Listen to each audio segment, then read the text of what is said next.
Bonjour, bonjour. Aujourd'hui on va parler du dernier film en date de Quentin Tarantino, Once Upon a Time in Hollywood.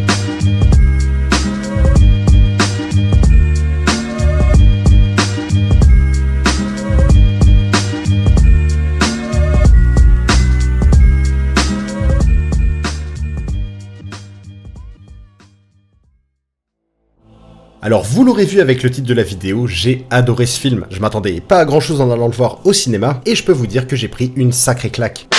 Du coup je savais pas trop comment aborder la vidéo. Forcément il va m'être très compliqué de rester objectif vu ce que j'en pense, mais aussi vu que la nature elle-même du film laisse une grande part à l'interprétation. Par conséquent je me suis dit, quitte à ne pas être objectif, autant ne pas l'être du tout, et juste vous expliquer pourquoi j'aime ce film. Yeah, sure. Alors avant toute chose, Once Upon a Time in Hollywood est un film américano-britannique sorti en 2019 et réalisé par Quentin Tarantino, un réalisateur dont tout le monde a déjà entendu parler, connu entre autres pour Pulp Fiction, Kill Bill, Django Unchained et j'en passe. Alors ça fait pas sérieux du tout, j'en suis désolé, mais en regardant sa page Wikipédia, je suis tombé sur un paragraphe qui définit vraiment parfaitement son cinéma. Du coup je vais me permettre de vous le lire. Son style très cinéphile se reconnaît entre autres par sa narration non linéaire, ses dialogues travaillés souvent émaillés de références à la culture populaire, et ses scènes hautement esthétiques mais d'une violence extrême, inspiré de films d'exploitation, d'arts martiaux ou de western spaghetti. Vous pouvez prendre n'importe lequel de ces films, vous verrez que cette définition s'applique à chaque fois, et Once Upon a Time in Hollywood n'y fait pas exception.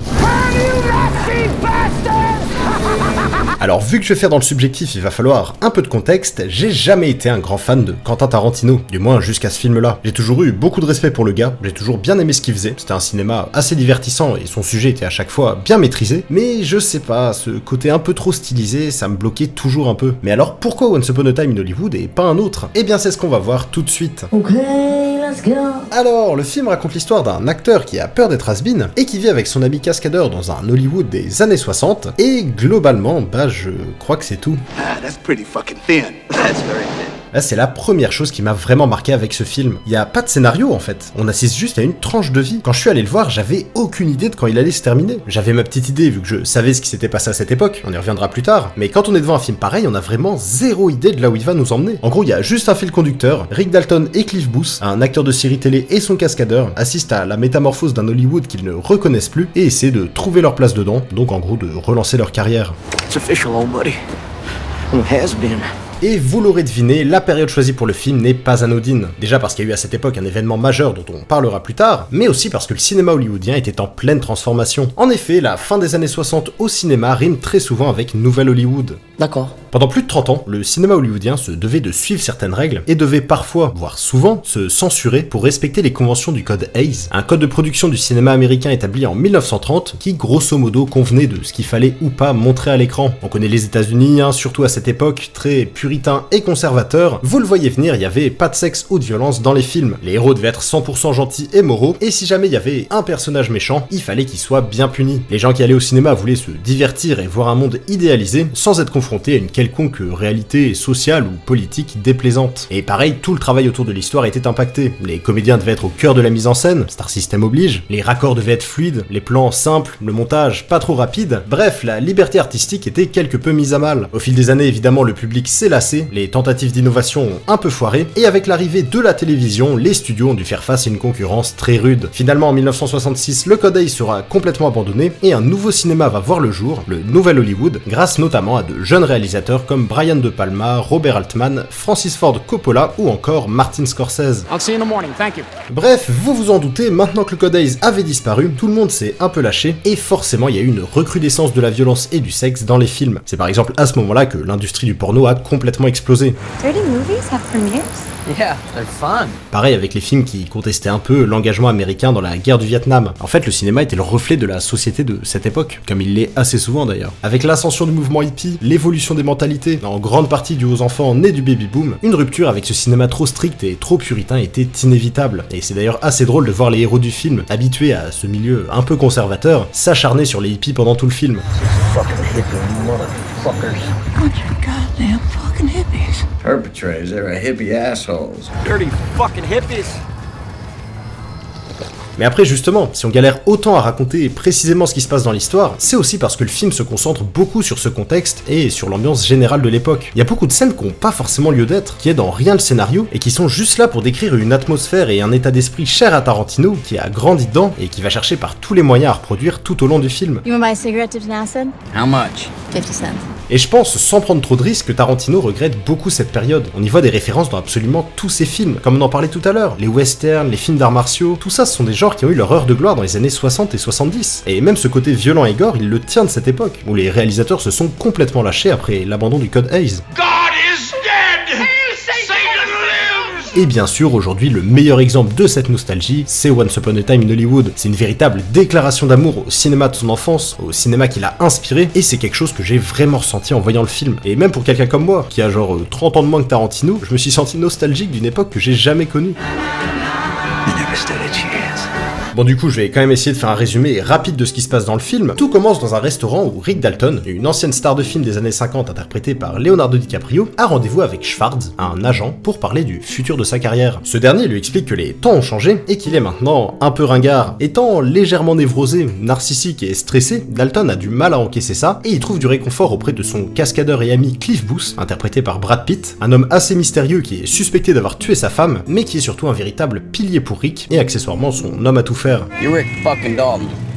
Don't you forget it. Au bout d'un moment, Dalton finit par obtenir un rôle de méchant dans une série de westerns, et on va donc suivre son évolution au sein de l'équipe de tournage, mais aussi en dehors. Il va par exemple rencontrer certains acteurs, dont Trudy, une petite fille de 8 ans déjà très professionnelle et adepte de l'acteur studio, dans une scène de dialogue propre à Tarantino que je trouve vraiment très cool. I don't like names, like Pumpkin Puss, but since you're upset, we'll talk about that some other time.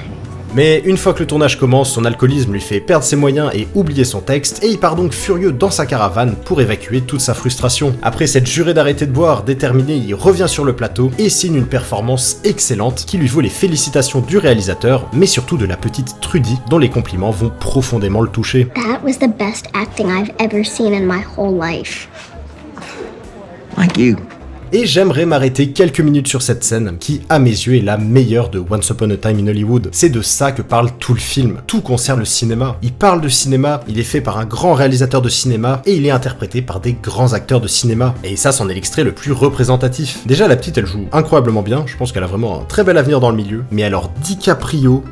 laisse tomber quoi. C'est fou, hein, je suis conscient de la réputation qu'il a, et j'ai encore l'impression qu'il est sous-coté. Il est tellement fort, il est toujours juste, il maîtrise absolument tout ce qu'il fait, et le voir jouer un acteur qui lui-même joue un rôle, je pense qu'on se rend pas compte à quel point c'est compliqué, et à quel point il s'en sort particulièrement bien. Maybe.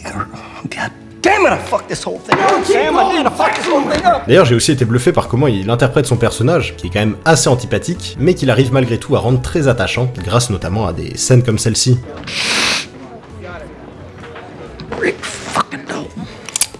Enfin voilà, déjà le casting était vraiment excellent, mais en plus de ça, les prestations sont toutes impressionnantes, et notamment celles des 3 personnages principaux, qui sont incroyablement bien interprétés par DiCaprio, Brad Pitt et Margot Robbie. Et je trouve d'ailleurs que c'est très intelligent de la part de Tarantino que, pour un film qui rend hommage au cinéma, il ait fait appel à 3 des plus grands acteurs hollywoodiens actuels. Pas folle la guêpe.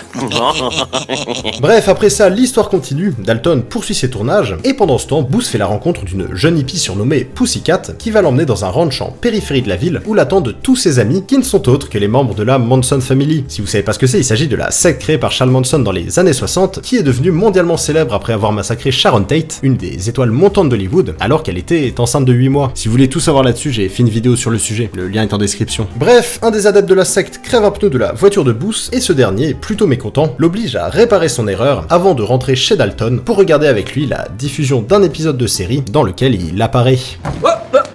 Here I come. Oh, here I come. Oh. Après ça, le film fait un bond dans le temps de 6 mois, où on découvre que Dalton et Booth sont partis en Italie pour tourner plusieurs westerns spaghetti sous les conseils de Schwartz. Dalton est désormais marié à une actrice italienne, et il rentre à Los Angeles avec elle début août 1969. Mais ce que je vous ai pas dit, c'est que depuis le début du film, Rick Dalton habite sur Cielo Drive, et est le voisin direct des Polanski, et donc de Sharon Tate. Oui, parce qu'elle était mariée à Roman Polanski. Ce que je vous ai pas dit non plus, c'est que depuis le début du film, toute l'intrigue autour de Dalton et Booth est entrecoupée de scènes qui ont rien à voir, où on suit Sharon Tate, interprétée par Margot Robbie, qui vit sa vie dans sa maison, qui sort faire la fête, qui va au cinéma, bref une sorte de montage alterné entre sa vie à elle et celle de nos 2 héros. I'm here to pick up the first edition of Thomas Hardy's Test the D'Urbervilles I ordered. It's under Polanski. Et si je vous parle de ça maintenant, c'est pas pour rien, c'est parce que c'est début août 1969, dans la nuit du 8 au 9 pour être précis, que les 3 dégénérés de la Manson Family sont venus pour massacrer Sharon Tate et ses amis. Sauf que là, les choses vont un peu se passer différemment. Gêné par le bruit de leur voiture, Dalton va sortir de chez lui furieux et va les engueuler en leur disant de vite dégager. Now take this mechanical asshole and get it off my fucking street! Ils font demi-tour, puis reviennent à pied, et alors qu'ils étaient pas venus pour lui à la base, ils entrent chez Dalton pour lui régler son compte, mais au lieu de ça, ils tombent sur un Cliff Booth déchiré au LSD, qui va pas vraiment prendre leurs menaces au sérieux, et qui va surtout les défoncer un par un dans une scène incroyablement violente, qui contraste pas mal avec le reste du film.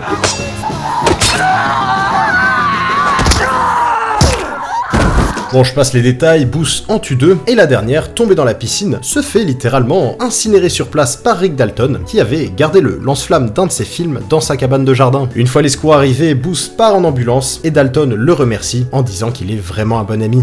Good friend, Cliff.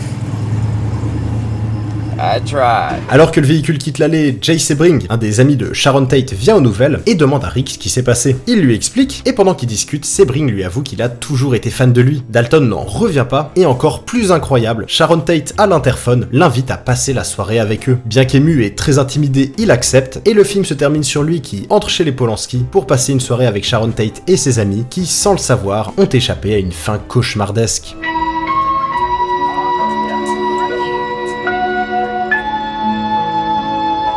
Voilà, le film est terminé, et maintenant, grâce à cette dernière séquence, toute l'histoire a pu prendre son sens. Et devant cette fin, j'ai vraiment ressenti un truc particulier que j'aimerais essayer de vous partager. Pendant la dernière scène du film, personnellement, je vois pas Rick Dalton, ou même DiCaprio, je vois Tarantino. Un Quentin Tarantino retombé en enfance, émerveillé par la proposition qu'on vient de lui faire, et qui s'engage avec timidité dans l'allée des Polanski pour rencontrer Sharon Tate, le symbole de cette période si insouciante, à qui il vient de sauver la vie.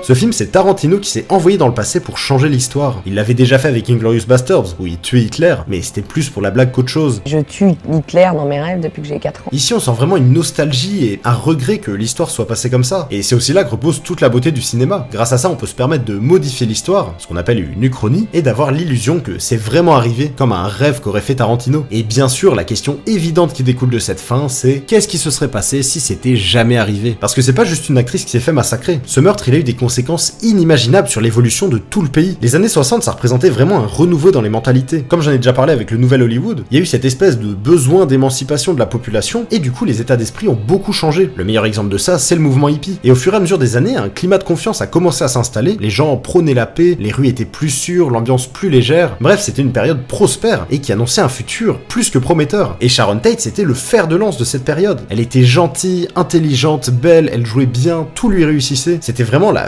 figure de proue de cette époque. Mais quand ce symbole de pureté s'est fait littéralement massacrer et donc profané par une secte de fous furieux, vous pouvez vous douter que les répercussions ont été catastrophiques et bien plus néfastes que ce qu'on pourrait croire. L'assassinat de Sharon Tate, c'est une histoire qui m'a toujours marqué. C'est d'ailleurs pour ça que j'ai fait une vidéo sur le sujet il y a quelques années, que je vous conseille vraiment de regarder si vous voulez comprendre l'impact que ça a eu sur la société de l'époque, et donc les questions que ça soulève dans Once Upon a Time in Hollywood. Là, je vais pas plus aborder le sujet, ce serait beaucoup trop long et je ferai que me répéter, donc promis, c'est pas de la pub gratuite, c'est vraiment une vidéo complémentaire à celle-ci, je vous le jure. Marie-Thérèse, ne jurez pas! Mais du coup, c'est aussi pour ça que le film m'a tant parlé. Étant donné que j'ai toujours été fasciné par l'histoire de Sharon Tate, je savais ce que sa mort avait entraîné, et je m'étais moi-même déjà posé la question si c'était jamais arrivé. Est-ce que la paix et l'innocence auraient continué à diriger les mentalités, ou d'un point de vue plus fataliste, est-ce qu'un autre incident n'y aurait pas inéluctablement mis fin? Bon, Tarantino, lui, il a l'air d'avoir fait son choix, hein. Il a choisi le happy ending, et c'est, à mes yeux, la meilleure conclusion possible. Pourquoi? Parce qu'elle donne enfin du sens au film. Tout ce qui s'est passé pendant 2h30, c'était pour en arriver à ce moment-là. Pourquoi il n'y a pas de scénario? Parce qu'il s'écrit dans la véritable histoire. Tarantino, il a juste rajouté quelques personnages. Tout le reste, c'est ce qui s'est vraiment passé à Hollywood en 1969. Hormis les deux héros fictifs qu'on suit, tout se veut fidèle à l'histoire, notamment la présence de Sharon Tate. Et c'est quand ces deux arcs narratifs se sont croisés que le film a enfin pris son sens. Et je trouve ça génial qu'il ait fallu attendre la dernière scène pour ça. Ça a permis de se plonger dans cette atmosphère assez idéalisée des années 60 et de se laisser emporter par la rêverie et la nostalgie que cherche à nous partager Tarantino. Anybody accidentally kills anybody in a fight, they go to jail. It's called manslaughter. Si Dalton et Booth sont le fil conducteur, c'est parce que ce sont les seuls ajouts de Tarantino à la véritable histoire. Et le fait que ce soit eux qui sauvent Sharon Tate n'est pas du tout anodin. C'est en créant ces personnages que Tarantino s'immisce dans l'histoire pour en modifier certains détails. C'est Tarantino lui-même qui empêche ce meurtre, et c'est d'ailleurs pour ça que la seule scène de violence purement tarantinesque du film n'apparaît qu'à ce moment-là. Quand on sait ce qui s'est vraiment passé à l'époque, à quel point la famille Manson a massacré Sharon Tate et ses amis, et encore une fois ce que ça a entraîné après, on devine vraiment la rage et la frustration de Tarantino qui va évacuer sur ces trois fous furieux lieu, leur faisant donc subir ce qu'ils s'apprêtaient à faire subir. Et encore, hein, quand on sait ce qu'ils ont fait à Sharon Tate, je trouve qu'ils s'en sortent bien. Et ce qui est marrant du coup, c'est d'établir le parallèle entre la bonne ambiance générale du film, les scènes drôles, touchantes, bref, celles qui démontrent l'innocence de l'époque, et celles concernant la Manson Family, qui sont tout de suite beaucoup plus sombres, et finalement les seules à être réellement violentes. Et le meilleur exemple de ce contraste, c'est justement la dernière scène, où après avoir carbonisé une psychopathe au lance-flamme, Rick Dalton devient tout timide à l'idée d'aller chez les Polanski. Yeah, sure. Thank you. Contrairement à la vraie histoire, le bien a triomphé du mal, et le dernier plan du film en est la conclusion parfaite. Rick Dalton rencontre Sharon Tate pour la première fois, cette fois-ci la soirée se passera normalement, la vie suivra son cours, et apparaît alors le titre du film, Once Upon a Time in Hollywood, en français, Il était une fois à Hollywood, comme le début d'un conte de fées. Après avoir changé le cours des événements, Tarantino fait comprendre à quel point l'histoire aurait pu être différente, ce qui fait de Once Upon a Time in Hollywood un film bien plus profond que ce qu'on pourrait croire. Pretty thin, huh? Anorexic. Et c'est pour ça que, pour finir, j'aimerais revenir sur le fait que je sois pas particulièrement fan de Tarantino à la base. Ce film m'a permis de mieux le comprendre. En fait, le style Tarantino, c'est une façon d'honorer le cinéma avec lequel il a grandi, le cinéma qu'il a inspiré, et qui donne à ses films ce côté aussi stylisé et divertissant. Les longues scènes dignes des plus grands westerns spaghetti, les chorégraphies de combat aux influences asiatiques, les envolées lyriques dans les dialogues qui permettent de remettre le personnage et l'acteur au centre du film, bref, sans devenir un fan absolu du mec, encore une fois, ce film m'a permis de mieux le comprendre. Alors j'ai peut-être fait fausse route, je suis peut-être parti un petit peu loin, mais je trouve quand même que Once Upon a Time in Hollywood se démarque vraiment des autres. J'ai l'impression que c'est le film le plus personnel de la filmographie de Tarantino. Ce qui est assez paradoxal étant donné que souvent le film le plus personnel d'un réalisateur, c'est son premier et pas son 9e. Here, put these on. Don't cry in front of the Mexicans. Après voilà, je vous ai proposé mon interprétation, mais je comprends totalement qu'il y ait des gens à qui ça a pas du tout parlé. Parce qu'après tout, beaucoup de ce que je considère comme étant des qualités peuvent aussi très bien être considérés comme des défauts, mais bon, je pense qu'objectivement ça reste quand même un assez bon film, très bien interprété et très bien réalisé par quelqu'un qui maîtrise clairement son sujet. Ouais, c'est pas faux. Enfin voilà, c'est la fin de cette vidéo, merci de l'avoir suivi. Je vous avais prévenu, hein, j'ai fait à fond dans le subjectif, ce n'était que mon interprétation, donc je compte sur vous pour être compréhensif, et si vous n'êtes pas d'accord, à donner votre avis dans les commentaires, dans la gentillesse et la bienveillance. Bref, sur ce, je vous dis au revoir, et à bientôt.